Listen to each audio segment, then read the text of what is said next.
Hello student, last लेक्चर्सला आपण electronic configurations of the periodic tables पाहत होतो. त्यामध्ये आपण ग्रुप फर्स्टचे इलेक्ट्रॉनिक कॉन्फिगरेशन पाहिले होते, ग्रुप सेकंडचे इलेक्ट्रॉनिक कॉन्फिगरेशन पाहिले होते आणि ग्रुप 13चे, ग्रुप 3चे आणि ग्रुप 13चे. ओके, ग्रुप 13मध्ये आपण पाहिलं होतं की ग्रुप 3, ग्रुप 4 येतो इथे. आणि त्यानंतर ना इकडे आपण पाहिलं तर ग्रुप 15 आहे. मग आता ग्रुप 15मध्ये पण बघा, जर आपण एक्झाम्पल वाईज जर स्टडी करायचं म्हटलं, लक्षात द्या. तर आता फर्स्ट आपल्याला काय दिलेलं आहे? नायट्रोजन दिलेलं आहे. ओके, नायट्रोजनचं इलेक्ट्रॉनिक कॉन्फिगरेशन काय आहे? अकॉर्डिंग टू द के आणि एल एम शेलनुसार. मग केमध्ये किती आले? 2 आले आणि एलमध्ये 5 आहेत.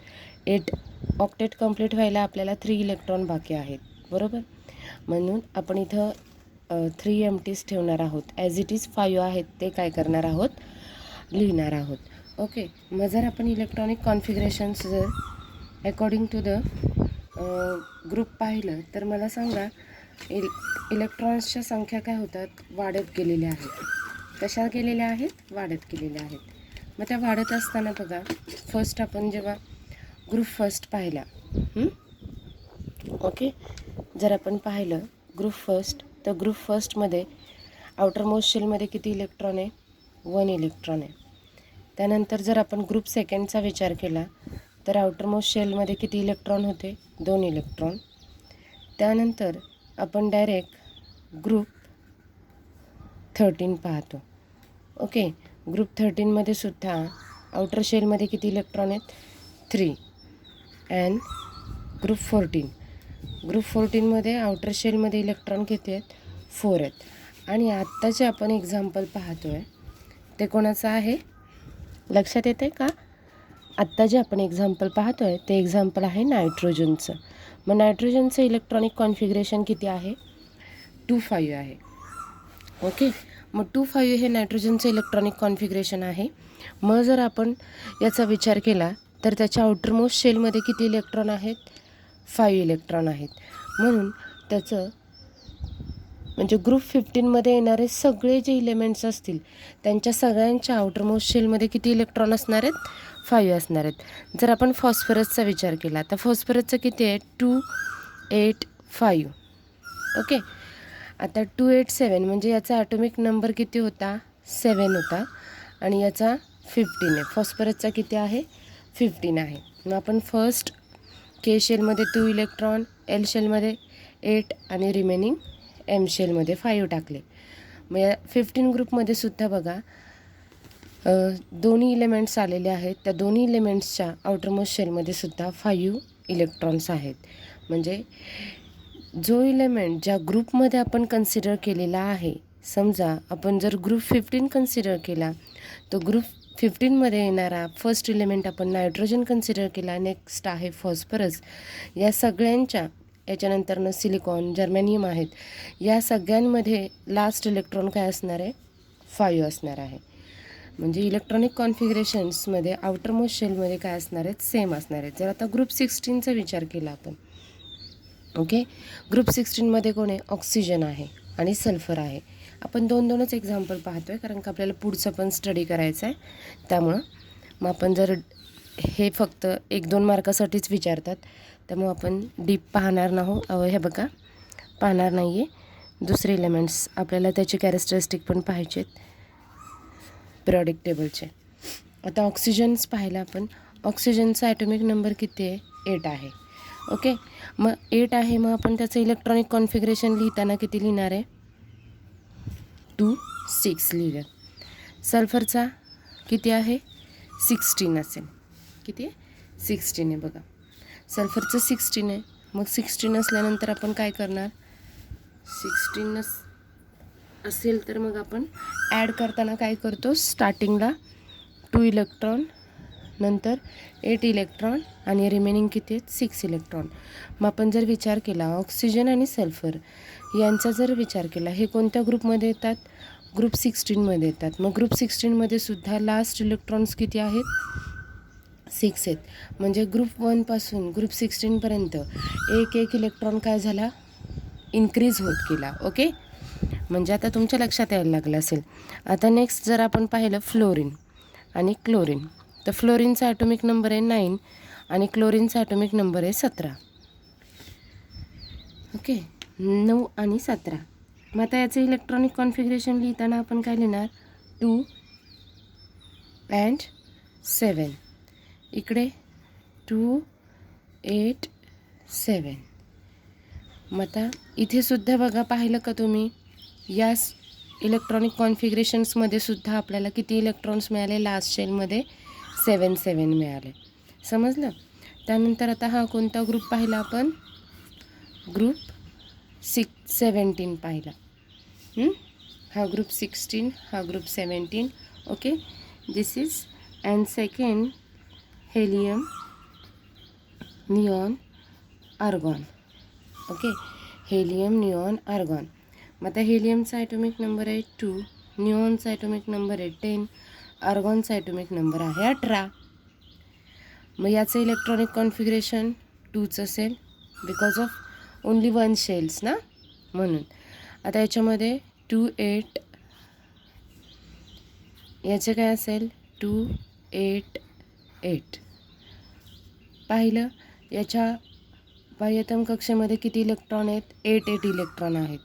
म्हणजेच आपण जर ग्रुप फर्स्ट पासून ग्रुप 18पर्यंत आलो तर इलेक्ट्रॉनची संख्या 1 1 नी वाढली आणि जो इलेमेंट ज्या ग्रुपमध्ये आहे त्याच्या आउटरमोस्ट शेलमध्ये तितकेच इलेक्ट्रॉन्स आहेत. हे लक्षात आलं का तुमच्या?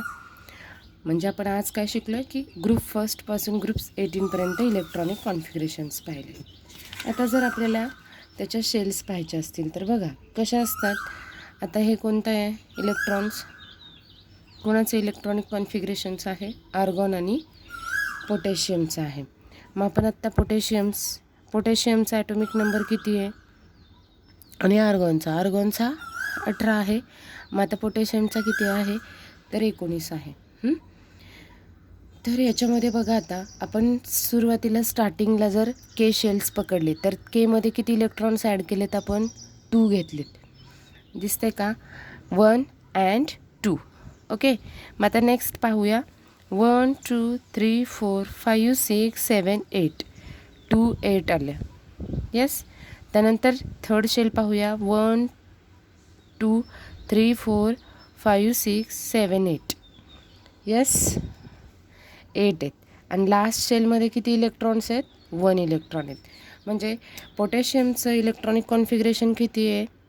2 8 8 1. म्हणून तो कोणत्या ग्रुपमध्ये आहे?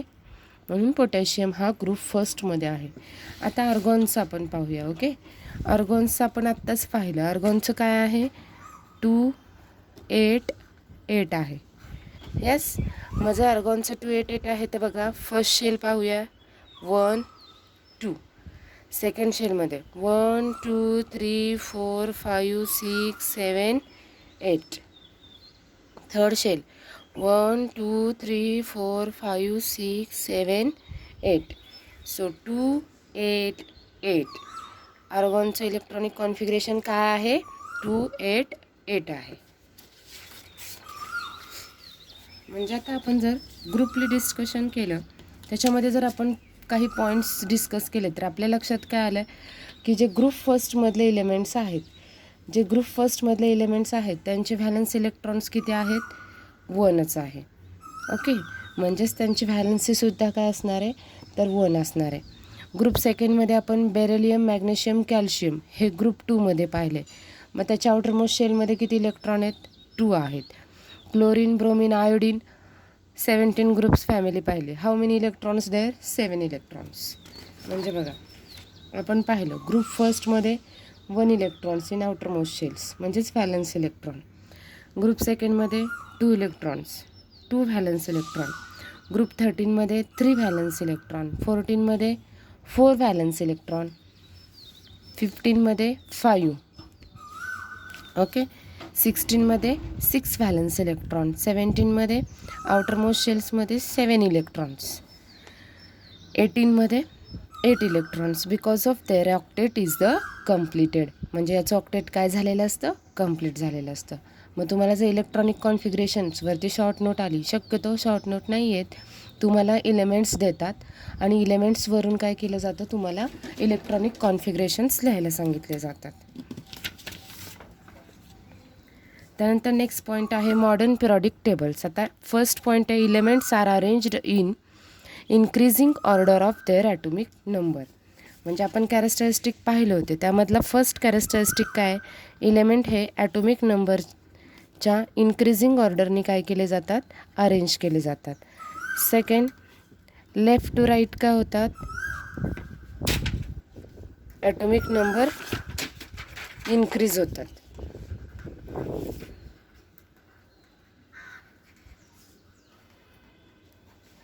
फॉर एक्झाम्पल आपण पाहिलं होतं याच्यात हायड्रोजन आणि हेलियम पाहिला, तर हायड्रोजनचा 1 आहे, हेलियमचा 2 आहे.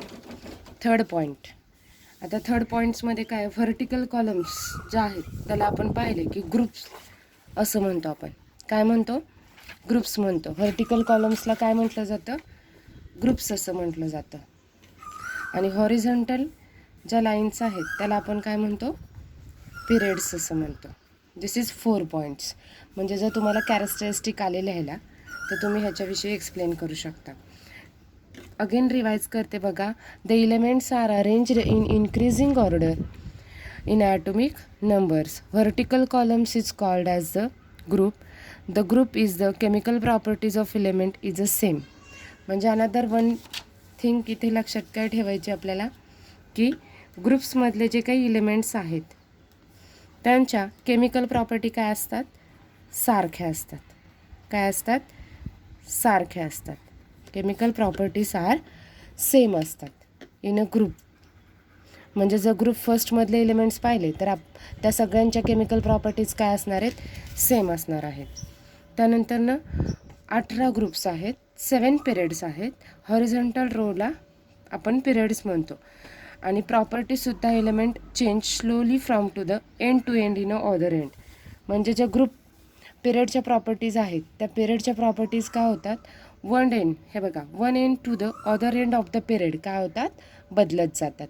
हे कोणाच्या बाबतीत झालं, पिरियडच्या बाबतीत. आणि ग्रुपच्या प्रॉपर्टी कन्सिडर करताना आपण काय कन्सिडर करणार आहोत, की chemical properties of the elements in a same group are similar and the gradation.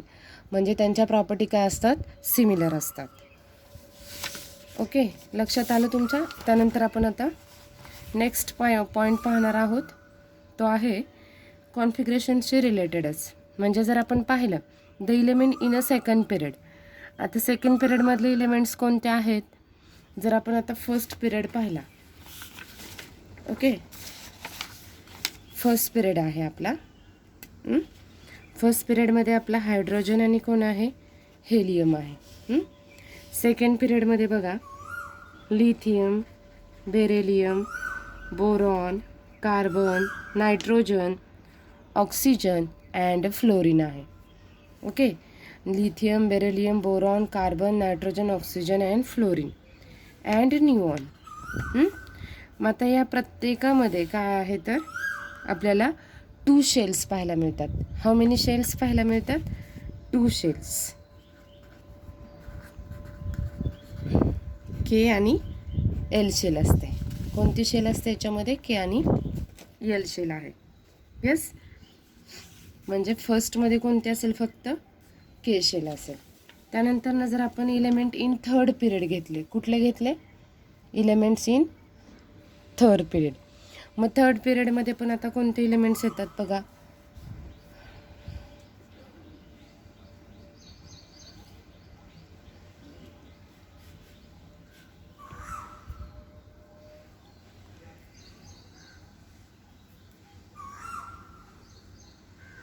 Elements in a third period. Third पिरियडमध्ये येणारे जे एलिमेंट्स आहेत बघा, सोडियम आहे, sodium, magnesium, aluminium, silicon, phosphorus, sulphur, chlorine and argon. हे कोणत्या पिरियडमध्ये येतात, थर्ड पिरियडमध्ये येतात. मग थर्ड पिरियडमध्ये आले की त्यांची केशेल्स काय होती, वाढणार. मग आपण पाहिलं इथे काय होते, के, एल आणि यम येते. थर्ड पिरियडमध्ये. म्हणजे जसं पिरियड जाईल वाढेल तशी आपली एक एक शेल्स काय होते इम्प्रूव्ह होत जाते. म्हणजे according to the filling of electrons, म्हणजे electron fills in the same shells while the going along the period left to right. म्हणजे जसं आपण पिरियड लेफ्ट टू राईट काय करूया इन्क्रीज करत जाऊ तसे तसे आपले काय होतात इलेक्ट्रॉनच्या शेल्स काय होतात वाढत जातात. मग आपण लास्ट लेक्चरला हे पण पाहिलं होतं इलेक्ट्रॉन होल्डिंग कपॅसिटी, म्हणजे प्रत्येक शेलची इलेक्ट्रॉन होल्ड कपॅसिटी किती आहे. मग बघा आपण फर्स्ट पाहिलं होतं के शेलची इलेक्ट्रॉन होल्डिंग कपॅसिटी किती आहे 2 आहे, एल शेलची 8 आहे आणि एम शेलची पण काय आहे 8च आहे. बघा इथे दिलेलं आहे 2 elements in a first period. First पिरियडमध्ये किती इलेमेंट 2, सेकंड पिरियडमध्ये किती आहेत 8 आहेत, थर्ड पिरियडमध्ये किती आहेत 18, नंतर 8 आहेत, नंतर 18 32 असे काय गेलेले आहेत वाढत गेलेले आहेत इलेमेंट्स. आणि आपण हे पण पाहिलं होतं लास्ट लेक्चर्सला. बघा के शेल्समध्ये किती इलेक्ट्रॉन असतील तर 2 × 10⁻⁴ मग 2 आले. ओके, नंतर नेक्स्ट बघा 2चा स्क्वेअर केला 4 आला, 4 × 2 8 आलं होतं. म्हणजे this is called as the electron hold capacity.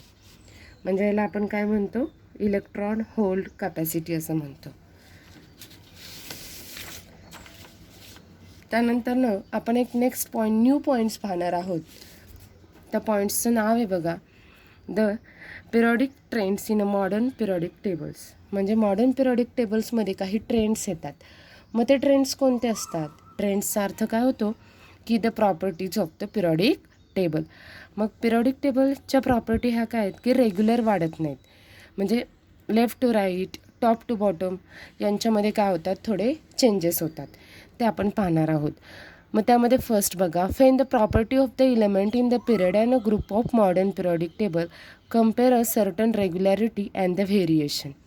म्हणजे पिरियॉडिक टेबलच्या प्रॉपर्टीमध्ये काही सर्टन व्हेरिएशन्स येतात किंवा रेग्युलॅरिटीज येतात, त्याला आपण periodic trends of modern table असं म्हणतो. Periodic trends in a modern periodic table. मग यामध्ये आपण 3 ट्रेंड्स शिकणार आहोत. कोणते आहेत 3 आहेत. फर्स्ट कोणता आहे व्हॅलन्सी, सेकंड आहे ॲटॉमिक साईज, थर्ड आहे metallic and non metallic character. तर आज आपण त्यातला फर्स्ट पाहणार आहोत valency. Valency of element is a determine the number of electrons presence in the outermost shells of the atom. Valency म्हणजे काय म्हणायचं की इलेमेंटच्या आउटरमोस्ट शेल्समध्ये लास्ट शेलमध्ये किती इलेक्ट्रॉन आहेत तिला आपण व्हॅलन्सी असं म्हणतो. म्हणजे बघा जर आता आपण काही एक्झाम्पल्स घेतले तिथं आणि आत्ता जस्ट आपण इलेक्ट्रॉनिक कॉन्फिगरेशन्स पाहिले, त्यामुळे याच्यामध्ये काही डीप पाहण्याची आवश्यकता नाही आहे. पण आपण बघूया. ओके, स्टडी करत असताना काय आपल्याला जर व्हॅलन्सी शिकायची आहे. व्हॅलन्सी म्हणजे मी काय सांगितलं आउटरमोस्ट शेल्समध्ये काय आहेत लास्ट इलेक्ट्रॉन जे असतात व्हॅलन्स इलेक्ट्रॉन, त्याला आपण व्हॅलन्सी ऑफ फिलेमेंट म्हणतो. फॉर एक्झाम्पल आपण इथे आता सिम्बॉल दिलं आहे तुम्हाला, कोण आहे पोटॅशियम. पोटॅशियमचा ॲटॉमिक नंबर किती आहे 19 आहे. इलेक्ट्रॉनिक कॉन्फिगरेशन जस्ट पाहिलं आपण 2881 आहे. किती आहे 2881 आहे. म्हणजे त्याच्या आउटरमोस्ट शेल्समध्ये किती इलेक्ट्रॉन आहेत 1 electron. So valency of the potassium is 1. Second thing बघा सिम्बॉल आहे कॅल्शियम. कॅल्शियमचा ॲटॉमिक नंबर आहे 20. त्याचं 2882 येतं इलेक्ट्रॉनिक कॉन्फिगरेशन. लास्ट शेल्समध्ये किती इलेक्ट्रॉन आहेत 2 electrons. Valency of the calcium is 2 means +2. इकडे पण +1चा म्हणजे तीच ऑक्सिडेशन स्टेट असते. फक्त आत्ता व्हॅलन्सी इलेक्ट्रॉन म्हणजेच 2 समजून घ्या. नायट्रोजनच्या आउटरमोस्ट शेल्समध्ये किती इलेक्ट्रॉन आहेत 25. ओके, म्हणजे रिमेनिंग ऑक्टेट कंप्लीट करायला त्याला किती इलेक्ट्रॉन लागतात 3 इलेक्ट्रॉन. म्हणजे तो त्याच्याजवळचे 3 इलेक्ट्रॉन शेअर करतो म्हणून त्याची व्हॅलन्सी किती आहे 3 आहे. कार्बनला काय आहे आउटरमोस्ट शेल्समध्ये किती इलेक्ट्रॉन आहेत 4 इलेक्ट्रॉन आणि रिमेनिंग किती आहेत इलेक्ट्रॉन 4 इलेक्ट्रॉन्स लागतात त्याला. म्हणजे त्याचं ऑक्टेट कंप्लीट करायला किती इलेक्ट्रॉनची गरज आहे 4 इलेक्ट्रॉनची गरज आहे. म्हणून valency of the carbon is 4 and outermost शेल्समध्ये किती इलेक्ट्रॉन आहेत 4 आहेत. म्हणजे व्हॅलन्सी आपण 2 प्रकारे मेन्शन्स करतो. एक म्हणजे कशी की त्याच्या आउटरमोस्ट शेल्समध्ये जेवढे इलेक्ट्रॉन्स आहेत त्याच्यानुसार त्याची व्हॅलन्सी डिटेक्ट करतो की जसं आपण इथं 2 कन्सिडर केलं आणि इथं मात्र आत्ता तुम्ही म्हणताल की इथं 5 घेतलं मॅडम, मग याची व्हॅलन्सी 5 आहे का? नाही. मग त्याचं ऑक्टेट कंप्लीट करायला किती इलेक्ट्रॉन लागतात? 3 इलेक्ट्रॉन. कार्बनचं ऑक्टेट कंप्लीट करायला किती इलेक्ट्रॉन आहेत? 4. म्हणून कार्बन आणि नायट्रोजनची व्हॅलन्सी जर पाहिली तर नायट्रोजनची किती होते? 3 आणि कार्बनची किती असते? 4 असते. म्हणजे इलेक्ट्रॉन डोनेट आणि इलेक्ट्रॉन ॲक्सेप्ट याच्यावरून त्याची व्हॅलन्सी आणि ऑक्सिडेशन स्टेट काय होते? डिटरमाइन केली जाते. नेक्स्ट लेक्चर्सला आपण सेकंड ट्रेंड्स पाहणार आहोत. थँक्यू.